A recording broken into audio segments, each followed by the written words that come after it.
सरकार का कोई भी बहाली को लेकर के जिस तरीके से प्रायोरिटी नहीं है, प्राथमिकता में ही नहीं है कि उसको ढंग से करवाना है, तो उसी का नतीजा है कि आंसर की जब आ रहा है तो उसमें भी गड़बड़ी। बिहार में अगर बिहार का समुचित विकास करना है, बिहार के युवाओं के साथ न्याय करना है, तो आपको बिहार के अंदर डोमिसाइल लागू करना पड़ेगा। एसटीईटी का डिग्री जो था वो केवल बिहार के बच्चों के लिए था। हम देख रहे हैं कि धड़ल्ले से बाहर के लोग एसटीईटी की डिग्री लिए हुए हैं।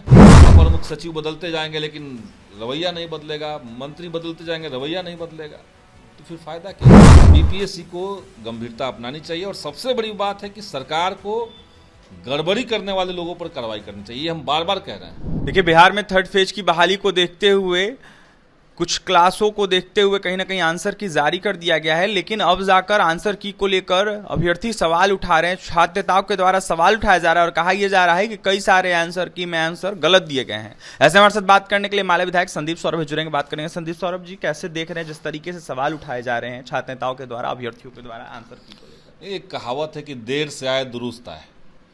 तो एक तो आंसर की जारी करने में देरी की गई, तो लोगों को लगा कि कम से कम अब आ रहा है आंसर की, तो इसमें कोई गड़बड़ी ना हो। लेकिन शिक्षा विभाग और बीपीएससी की जो स्थिति है, जिसको पिछले दिनों हाई कोर्ट ने भी अपने आदेश में कहा कि इतना अकर्मण्य ये लोग डिपार्टमेंट बने हुए हैं, इतने खराब तरीके से बहाली कर रहे हैं, तो उनकी जो दशा अभी के समय में है, सरकार का कोई भी बहाली को लेकर के जिस तरीके से प्रायोरिटी नहीं है, प्राथमिकता में ही नहीं है कि उसको ढंग से करवाना है, तो उसी का नतीजा है कि आंसर की जब आ रहा है तो उसमें भी गड़बड़ी हो रही है। और एक बार जब आंसर की में गड़बड़ी हो गई, विभाग द्वारा ने जो आंसर दिया गया उसमें अगर गड़बड़ी हो गई, तो आप समझिए कि पूरी बहाली में इस तरह का गड़बड़ी पैदा हो गया। अब जिसका आंसर सही था वो गलत होगा, जिसका गलत था वो सही होगा, फिर वो क्लेम करेगा, फिर वो क्लेम करेगा। ये शिक्षा विभाग को थोड़ी सी गंभीरता अपनानी चाहिए, बीपीएससी को गंभीरता अपनानी चाहिए और सबसे बड़ी बात है कि सरकार को गड़बड़ी करने वाले लोगों पर कार्रवाई करनी चाहिए। ये हम बार बार कह रहे हैं। जो मुख्य अधिकारी है उसको जब तक आप जवाबदेह नहीं बनाएंगे तब तक बहाली फेयर तरीके से नहीं होगी।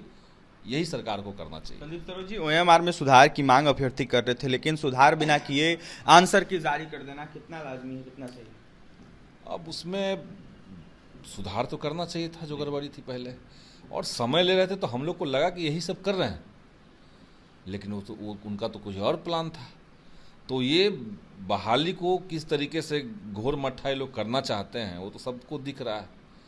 इसलिए युवाओं के भीतर भारी आक्रोश है सरकार को लेकर के, इसकी नीतियों को लेकर के, बहालियों को लेकर के, और सरकार को जल्द से जल्द इसका समाधान करना होगा, नहीं तो फिर बिहार के नौजवान उनको छोड़ने नहीं जा रहे हैं। आरोप है अभ्यर्थियों का कि डोमिसाइल हटाने की वजह से काफ़ी ज़्यादा फर्जी बिहार में शामिल हो रहे हैं, बाहरी अभ्यर्थी जो हैं फर्जी सर्टिफिकेट पर बहाल हो रहे हैं। आरोप नहीं है, वो तो सब कुछ दिखा जी।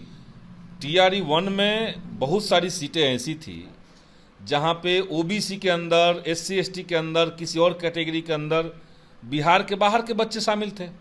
जब नियम यह है कि बिहार के बाहर के बच्चे जो रहेंगे वो हर तरह की परीक्षा में जनरल कैटेगरी में रहेंगे, अनरिजर्व कैटेगरी में रहेंगे, तो वो रिजर्व में कैसे आ गए? एक बात। एसटीईटी का डिग्री जो था वो केवल बिहार के बच्चों के लिए था। हम देख रहे हैं कि धड़ल्ले से बाहर के लोग एसटीईटी की डिग्री लिए हुए हैं, और ये सब होने के बावजूद, विभाग में कंप्लेन जाने के बावजूद, हम लोगों ने न केवल लिखित में कंप्लेन किया था बल्कि मिलकर के हमने कहा था कि ऐसी सी गड़बड़ी हो रही है। लेकिन उस समय पता नहीं क्या लग रहा था नीतीश कुमार जी को और उनके जो अपर मुख्य सचिव थे के पाठक को, कुछ भी नहीं सुना गया और सारे उत्तर प्रदेश के लोगों को गलत तरीके से आरक्षण दे दिया गया। तो हम तो यही कहेंगे कि बिहार में अगर बिहार का समुचित विकास करना है, बिहार के युवाओं के साथ न्याय करना है, तो आपको बिहार के अंदर डोमिसाइल लागू करना पड़ेगा, क्योंकि बिहार के बच्चे आसपास के राज्यों में अब अप्लाई नहीं कर सकते फॉर्म। बिहार के बच्चे अगर चाहेंगे तो झारखंड में, उत्तर प्रदेश में, मध्य प्रदेश, हिमाचल में, उड़ीसा में और आसाम में नहीं कर सकते अप्लाई। तो जब आप अप्लाई नहीं कर सकते वहाँ की राज्य की नौकरियों में, तो कम से कम अपने राज्यों की नौकरियों में जो है आप यहाँ के बच्चों को तो आरक्षण दीजिए, प्राथमिकता दीजिए। 100% नहीं भी कर रहे हैं तो आप 85% तो कीजिए, 15% अनरिजर्व रहेगा, वहाँ पे बाहर के भी लोग आ सकते हैं। तो ये छोटी सी बात सरकार को पता नहीं समझ में क्यों नहीं आ रही। अंतिम सवाल रहेगा आपसे, जिस तरीके से डोमिसाइल का मुद्दा हो, वन कैंडिडेट वन रिजल्ट का मुद्दा हो, रिजल्ट से पहले काउंसलिंग का मुद्दा हो, इन तमाम मांगों को लेकर अभ्यर्थी जिस तरीके से मांग कर रहे हैं, शिक्षा मंत्री से जब हमने सवाल किया तो शिक्षा मंत्री ने सीधे नकार दिया इन तमाम विषयों से।